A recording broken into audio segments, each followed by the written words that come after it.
Hey, what's up guys? Finally had some time to get out here in the garage and start to get this buttoned up. So this is just a continuation from that first video. Anybody who just happened to find their way to this thread, or if you're on YouTube and you just found your way to this video, you want to go back and watch the first video I posted about this before you watch this, and then that'll get you up to speed to exactly where we're at now.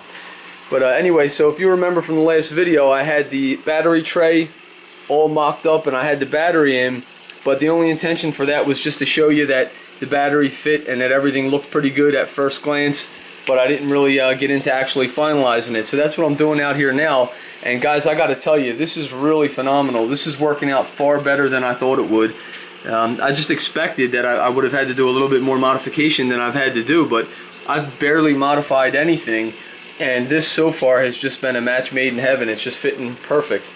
So as you can see, the battery box is bolted in, and again, this plastic shroud, the undertail here, is 100% installed to where it's supposed to be. Now I'm going to take the battery back out, but I just wanted to show you before I take it back out, and I'm going to show you exactly what I did to this bracket, but I wanted to show you everything in place first. So as you can see, in case you haven't already noticed, one thing I did was I relocated the starter relay over here to the right side. And you might remember that I mentioned in the other video that I thought I was going to have to do that, and that's what I ended up doing. There's a couple ways that we could have handled this. So just to give you a heads up, there's a lot of ways you could do stuff like this. You might have a different idea, and when it comes to things like relocating a relay, there really is no right or wrong answer. You can put, it's just a relay. I mean, you can put that relay wherever you want to put it. The only reason why the factory puts it here is it was just a logical spot. You know, when it comes down to things like relays and switches, and most of that stuff's an afterthought.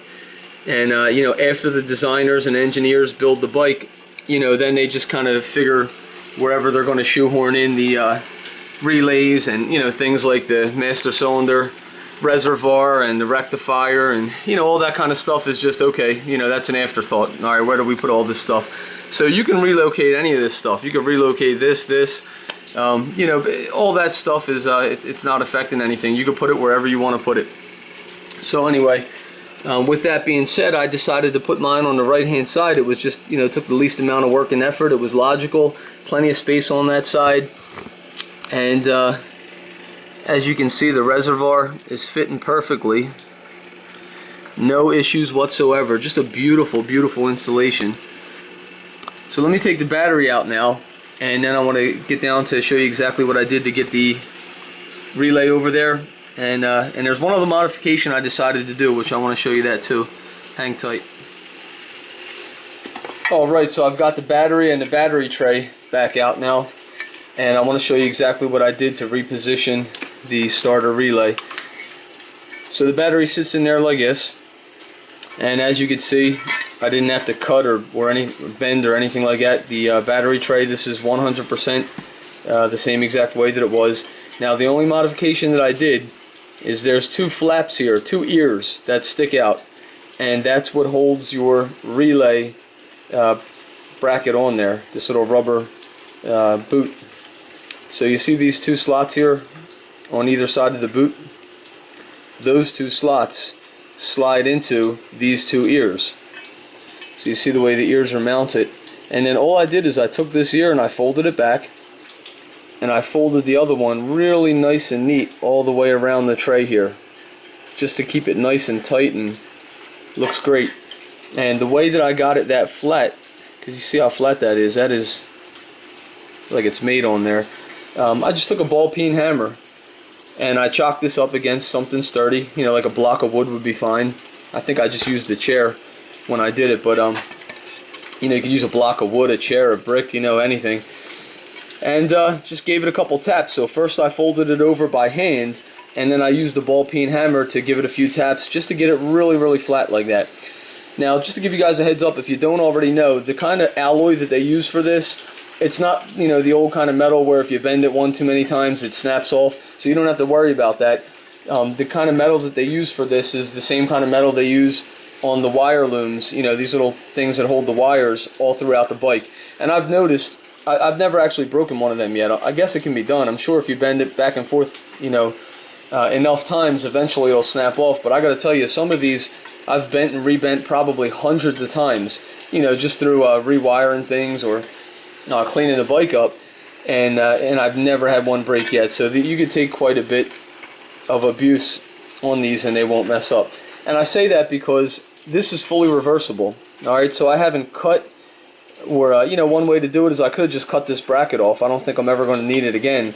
However, it's nice to know that it's still there. And the fact of the matter is, if you wanted to bring your bike back to factory, then all you have to do is unfold these flaps and you're good to go. So there's that. Now this is one of those looms that just held the wires in place. Now check this out. What I was able to do is reshape this little wire holder into just a little L. And remember, we're going to be sitting like this in there. So this is the left side where the shock reservoir is, and this is the right side. Now there was nothing in that space, nice and wide open. So all I did is I bended that out, and this mounts, I have to remember how I did this here, like this. This is beautiful, guys. Wait till you see this. It's like it was made for that. Okay, voila. So there we go. That is our relocated starter relay. Now, as you can see, the relay is going to be sideways, not up and down anymore, which is fine. It fits in there perfect, and that's the way we want it. Now, what I'm also going to do is I'm going to bend this lip up. See the way there's a little bit of that holder protruding from the bottom? I'm going to bend that up, and that'll just really reinforce it and hold that. And you know, this is not going to come off anyway, but just as an added little security measure, I'm going to fold that up, and then that's not going to, it'll make sure that it doesn't vibrate off or anything. Now I'm probably also going to put a wire tie around it. You know, just overkill. That's the way I am with stuff like this. I tend to nitpick and kind of overkill it, but you know, when I do things, I want to only do it one time, and I want it to be semi-permanent.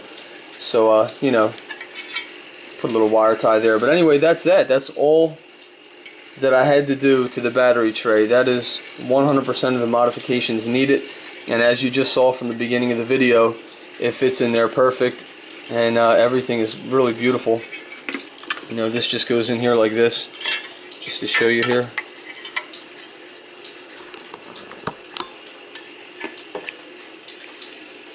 Let's see. And that's how we were looking at it in the beginning of the video. So that's going to go on like that. That's going to go onto our battery. We got our negative down here, and just plug it in. There you go. That'll be a done deal. Now there's one other thing that I did. I want to show you this. Let me move this stuff out of the way so I could show you. I did alter the frame just a tiny bit, and I want to show you. And it wasn't necessary. I'm just going to move this out of the way, but it wasn't necessary, but it's just something I wanted to do. And get my file here to show you what I did. I'll tell you what, let me reposition the camera, and I want to show you exactly what I did here. So where the reservoir meets the frame, you see that right there? So that's a really good shot there. You guys can get a really clear view of that now. You can see where I notched it. And this is just a tiny little file I'm using. Look at the size of my finger compared to that file. Okay, because sometimes it's hard to tell on, you know, I got everything zoomed in so everything looks a lot bigger, but let me just show you. I mean, we're talking about just a tiny little file here, and this is just a round metal file. And that should give you some scope and some perspective to how minuscule this little notch is. Okay, so what I noticed was that the corner, and it was just ever so slightly, but the corner of this reservoir was just kissing the frame in this spot right here. And I'm saying kissing because that's really what it was. I mean, there was no grinding, no you know, it wasn't making any noises. It didn't affect the insulation of the shock. As a matter of fact, when I installed the shock, after I modified the upper mount of the shock, which I didn't even show you guys that yet, but I will make that. I'll be having a video coming up soon where I'll put all the pictures together that I took while I did it and show you the couple small modifications that I made to the shock itself in order to get the mounts to work out. But anyway, after doing that, the upper mount slipped right into place, and this, you know, there was no kind of contact or anything like that to prevent it from going in. All right, but I want to be real clear about this. This is not necessary, but I just did it because that's just the way I am. Like I said, I'm a nitpicker when it comes to stuff like this. You know, a lot of you guys would have knocked this out in about 2 hours flat. I'm telling you right now, this has really been a very agreeable swap out. And you know, you guys would have had that old shock out and had this new one in, and you know, been to work the next day. You know, driving the bike to work the next morning. But you know, I've got time and I like to take my time. That's just the kind of person I am, and especially something like this where it's going to be in there for, you know, at the very least 10, 15, 20,000 miles, possibly for the rest of the life of the bike. There's really no reason why a high quality shock like this wouldn't last for the rest of the bike. You know, but anyway, the point is it's going to be in there for some time, and I just like knowing that everything is beautiful. And this only took me about 5 minutes to make that notch with this little baby file. Alright, so 5 minutes with this file, a couple little swipes, and looks like Honda made that, guys. Okay, looks like Honda installed that baby there. And just to address a couple of quick questions that I'm anticipating I'll probably get, anybody who's not real familiar with engineering or structural integrity and things like that, you know, a lot of you guys, you hack right into your frames and you reinforce them, and it's like, you know, no big deal, another day in the office. But I also know a lot of people are really scared to modify anything because they're concerned about safety, safety, safety. And you know, safety is a really good thing. I'm a safe person myself, but this is why I'm bringing this up. That little tiny notch that I made there, just to be clear about this, that doesn't affect the structural integrity in any way, shape, or form, not even a tiny bit. Matter of fact, I bet you the frame doesn't even know that I put that notch there. Okay, straight up, that frame doesn't even know that that notch is there. But it just gives me that little bit of clearance that I was looking for. Now, the reason why I say it's not necessary is because if you were to not do that, with the tiny amount of contact that I was getting there, the most that would have happened is, what I would assume is after about 10,000 miles or so, if you were to take the shock out and pull it back out and give it a look, either you'd have a little tiny groove worn into the frame, just a tiny scratch of a groove, or it would be the opposite. The frame would actually flatten out that little corner of the reservoir just ever so slightly. So either one or the other, or both. You know, you might have had a little flattening of that little corner and a little groove worn into the frame. And I mean, that's if that, you may not have even have been that. Okay, so that's what I'm saying. If you really wanted to bang this job out, you don't need to do that. But I did it, and that's why I'm bringing it up, and I want to show you that I did do that, and I like it. I think it looks good. Another thing to think about is that there's a lot of tolerances with things like this. So you're not talking about exact things here. So there's a fluctuation in the way the shock's made. There's a fluctuation from frame to frame, and that tolerance might be anything from a fraction of a millimeter all the way up to 2 or 3 millimeters difference in the shock or the width of the frame. So for that matter, if you decide to do this, you know, you may not have any contact at all. That little spot right there may not be kissing the frame at all. You might be, you know, a half a millimeter or so away from it already, and you may not even have to notch it. Now, on the opposite end of the spectrum, if your tolerances are such where it may even be tighter, so you may be rubbing a little harder than I was, where it may have been a small issue, and it may necessitate having to put that notch in there. So anyway, one way or the other, it really isn't a big deal, but that's one thing to look out for. I told you I'm going to show you guys everything that this is.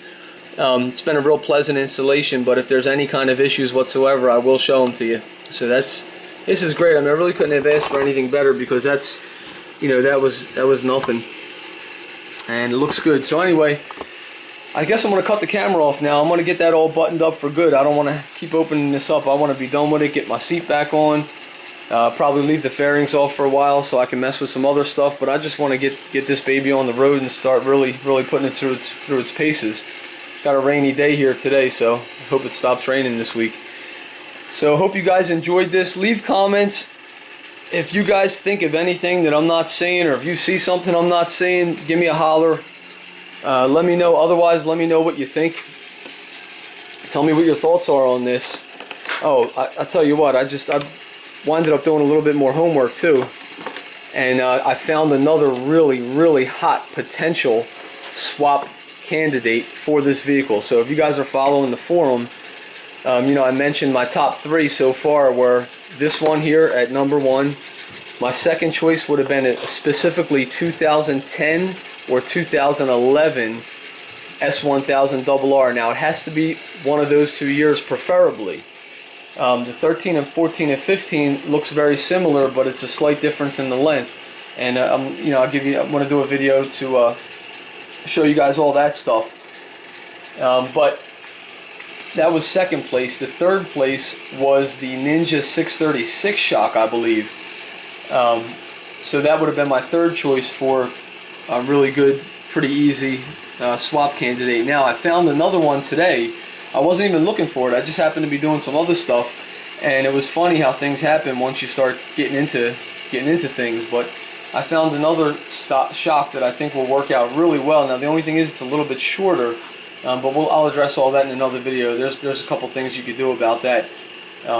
However, you want to really look at things like specs and setup, and you know what that shock was originally designed for. And those are all the things that I added up with this.